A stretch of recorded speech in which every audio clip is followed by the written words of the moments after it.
Welcome. My name is Tony Ruesing, and it's a privilege to be able to come to you in this media. For a long time, I've done workshops and seminars and some coaching. And what I'd like to do today is share with you a piece of information I think that can be very, very useful. We're going to do it with a little drawing here. So we're going to start by asking you a rhetorical question. I'm going to put this up here and say to you, what's wrong with that circle? And I'm going to answer the question, what's wrong with that circle? The answer being that it's not complete. Human beings like a beginning, a middle, and an end. And when they have that, they have the symmetry of a conversation. They have a symmetry of a project they've been working on because it started, it had a middle, and it had an end. So we're going to use this little circle here to illustrate some things that I think can be very helpful to you when you start communicating and interacting with others, especially in this time, because things have changed and the way we communicate is different than it was just a few months ago. We all remember that time when we could shake hands and hug each other. We can't do that anymore right now. Hopefully we'll get back to that, but in the meantime, let's look at some mechanics, some things that go on inside your head that can help you more effectively communicate with others in every situation. So let's imagine for a moment that this represents your brain, your head, right up here, the frontal eminence of your brain. We're going to give you some things that we know is situated up there. One thing we know for sure is that you have a set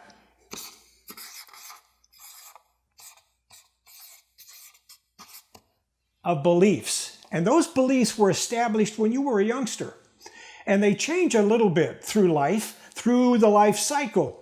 You get to be a teenager, you have a set of beliefs. You get to be a young adult, same thing happens. And as you move through your life, you get married, you have kids, all those things that happen to us, your career goes forward. Your belief system is adjusting in subtleties. But the fundamental part of who you are, the fundamental part of your belief system is pretty much locked in by the time you're 12, 14 years old. And that set of beliefs causes you to create for yourself a set of values. So let's put that up here.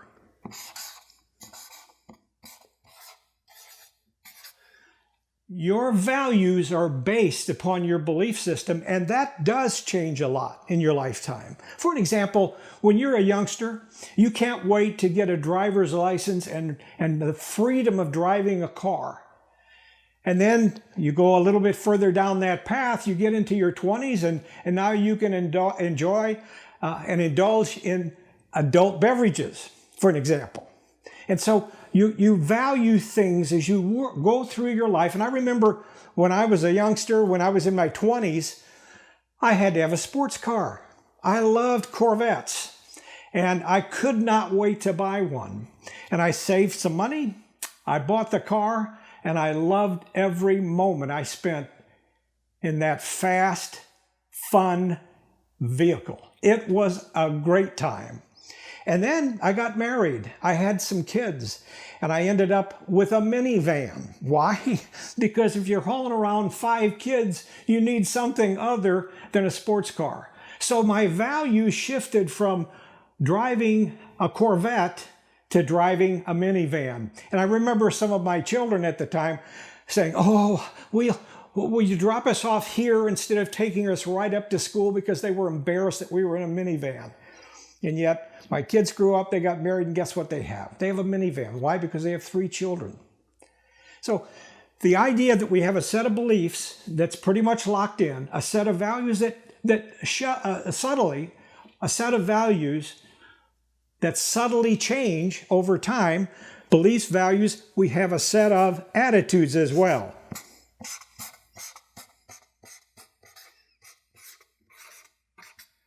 And our attitudes are positive or negative. They give us enthusiasm and excitement, or they give us disappointment. And our attitudes shift. And frankly, if we think about what attitudes really are, they're mental habits They're habits. And if we go down a path of being down and frustrated and irritated all the time, guess what happens? That habit forms in your brain and you wake up miserable as opposed to greeting the day with enthusiasm. And that's really the way you want to greet the day, with enthusiasm. So beliefs, values, attitudes, a set of goals, a set of goals. Now, they tell us that it's best if you write goals down, because written goals and then goals that you share with someone else have a tendency to come to fruition. You actually achieve things that you tell others about, because you're almost making a commitment to yourself and a commitment to them. And they say, how's it going? How are you coming with that little idea that you had that you were going to go into business for yourself, or that idea that you're going to invent something?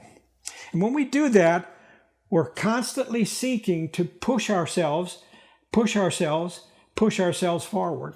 We also have a set of feelings. So I'm going to put that down here like this. Feelings. Now, we have beliefs, values, attitudes, goals, and feelings. Feelings come in two kinds. The first kind is the feelings that we have: happiness, joy, tenderness, love, frustration, anger, fear, all of those feelings. But there's another kind of feeling. We call it an internal sensation. And the internal sensation is a headache, an upset stomach, gas. All of those are internal sensations. A toothache. If you've ever had a toothache, it's not a fun time. And it's an internal sensation. Personally, I've had kidney stones. Well, I'm telling you more than you probably want to know. But the kidney stones really do bug you, and they have an internal sensation attached to it. So the first time it happens, you don't know what's happening. But after that, you know it's coming. And you have to manage it, because it's not a fun thing. So with these 1, 2, 3, 4, 5 filters, we call them filters. I'm going to put it right up here like this.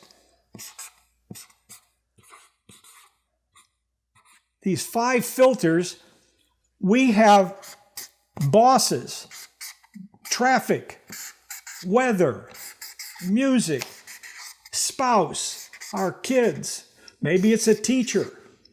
These are all external stimulations. You wake up and you say, I've got a meeting this morning and I need to dress and look sharp. That's an external,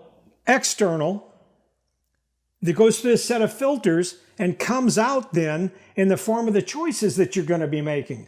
So this external stimulation goes through the beliefs, values, attitudes, goals, feelings, those internal sensations that we talked about. So if we take this and we put a neck on it,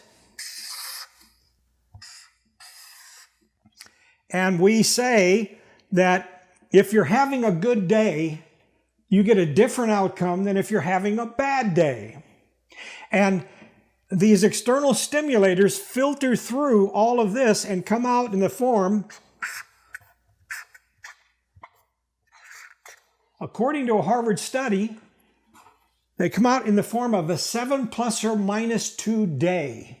7 plus or minus 2 day. Now, when you're having a great day, it's 7 plus 2 things that you can handle at any given moment. And it works for you. Phone rings, you answer it. Somebody asks you a question, you can answer it. The sun's shining, it's a great day. Hot dog, I'm having a good day today. You almost feel like supercharged. Let's imagine for a moment that you got a big S on your chest and you got a cape and it's flowing in the wind. And you say, bring it on. I can do this and I can do this well. That's what we do when it's 7 plus 2. 9 things at a time we can manage. Now let's back up a little and look at 7 minus 2. That's 5 things at a time. You get up and you don't feel so hot. You didn't sleep as well as you wished you had slept. And so you're a little foggy. And I need a cup of coffee. And so you get a cup of coffee and you head to work. And I've got so much to do. And that one little project that really, it's crazy. I should have made a list last night. I didn't do it. So you start beating on yourself. because of this external stimulation, the fact that you didn't sleep well, the fact that you've got other things that seem to be going ahead of you, and it's 7 minus 2, so 5 things. All of a sudden, you don't have an S on your chest. In fact, you don't even have a cape on because it's in a drawer. And your day is not going to be as good as that 9 day. So when this is occurring, all of this is happening thousands and thousands and thousands of times at a very fast rate and pace in your brain. And the neurons are firing off and kicking off and doing all sorts of things, helping you make choices and decisions.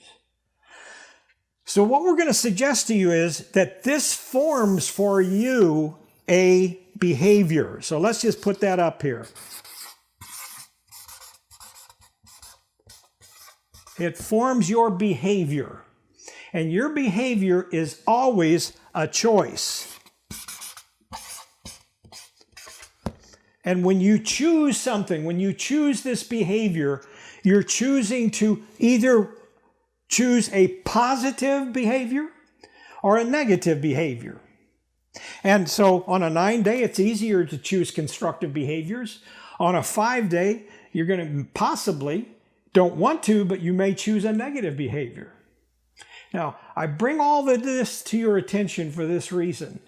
If you know this about yourself, it goes a long way toward clearly understanding how people are approaching you. They're approaching you with a set of beliefs. They have a set of values. They too have attitudes. They have goals. They have feelings and internal sensations. And you don't know what kind of day they've had. If you're in a leadership role, for an example, and you're having a 9 day, everybody says, hey, but he's in a good mood. But let's say that you come in and you got a scowl on your face, and you got your head down. We better watch out today. He's not in a very good mood. So people are kind of reading your body language that's based upon all this external stimulation that filters through and comes out in this form, in the form of behavior, because of the choices that you're making. That's important to you. It's important to you because if you recognize it in yourself, you can be a better self because you'll make better choices based upon the fact that there's a certain mechanic involved in this. And you have the power. You have the power to make better choices and different choices. And there's a reason that you want to be able to do that. But I want to separate this now, talking about you and me, and talking about that other person, that person that you're going to have to interact with. There's something that we do as humans that if we make a tweak or an adjustment in that, we can do a much better job of interacting with that person and build stronger relationships and build stronger friendships and cooperation between two than you would otherwise. You see, in our world, it's a very competitive place. But competitiveness has been taught to us, and we compete all the time. And I'm not suggesting that you shouldn't know how to compete. I think that's important. And we like to win. But also, we're wired for relationships. We're wired to interact with other people. And we really do need each other. We need each other. And the only way that we can really better understand how important it is to recognize that need is to do a little check and say, are my behaviors always competitive? Or are my behaviors a combination of competitiveness when I need to be competitive and cooperative when I need to be cooperative? Because it's extremely important to know that we're wired for relationships. It means we're wired for cooperation. So I'm going to show you something with this little diagram that I think can help you more effectively interact with everyone you need to interact with. And because we've been stuck in a situation that none of us like very much, because we're used to interacting with people, we're used to seeing them eyeball to eyeball. And now we're doing it with Zoom. Now we're doing it with video. Now we're doing it in other ways. It would be nice to go back to that, but that might be a while yet. We're not sure. It could be tomorrow, who knows? But I know this is not going to change. You are going to have a set of beliefs, values, attitudes, goals, and feelings. You're going to have behaviors in your life. You're going to be making choices in your life. And by the way, I want to add something here. All of these choices end up with a consequence.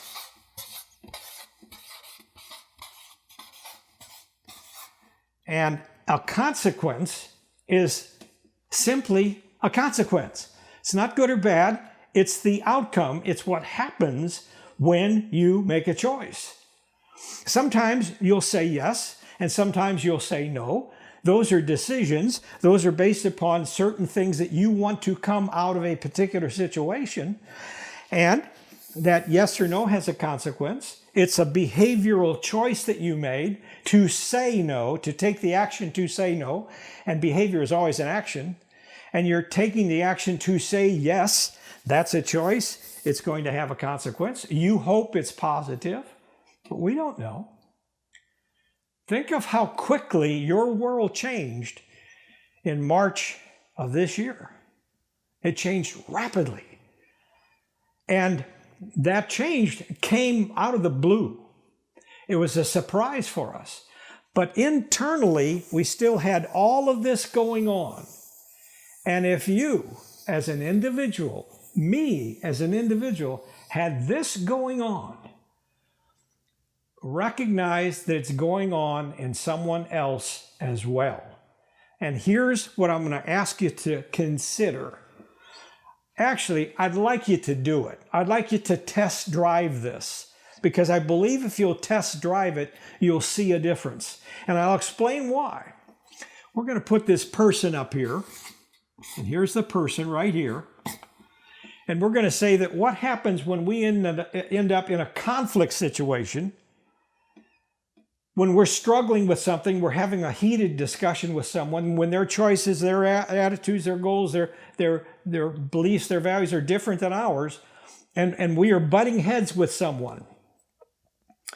We do that because this is like a steel trap at times. This is what goes on in your mind and your brain. This is what's happening. And if we see this person, we see them and we look at them and we're upset with them. But here's what I'm going to suggest. This right here, this behavior that we've been talking about, I'm going to ask you to separate the person from their behavior. So the person is here and their behavior is here, and you make them separate. Now, why would you do that? Because we are not our behavior. Our behavior is a choice. We are not our behavior. We are not our beliefs, our values, our attitudes, goals. We're not any of those things. All of those are interactions that are going on inside our mind, which is housed in the brain. And so if this person is seen as someone we need to treat with dignity, and then we can disagree, or we can agree. We can agree with their behavior. We've separated the person from their behavior. And by separating them from their behavior, we see a good person who is behaving well or who is not behaving well in our mind. And remember, it's in our mind just as it's in their mind. And this requires you to be able to have enough self-confidence to recognize that you're spending a moment in time with this person, and that moment in time is not going to be controlled by you or by that person, but you can affect that moment in time by separating this person from their behavior. As simple as that may sound, it's not easy and it takes practice. So, in summary, let me say this. If you'll recognize that this is extremely valuable to you in understanding why you do what you do, and understand that the same thing is going on with this person, and you separate the person from their behavior, you'll see a good person who is behaving either in a positive way or a negative way, in a way you can agree with or disagree with. That can be a real value to building a relationship. Thanks. Hope to see you again.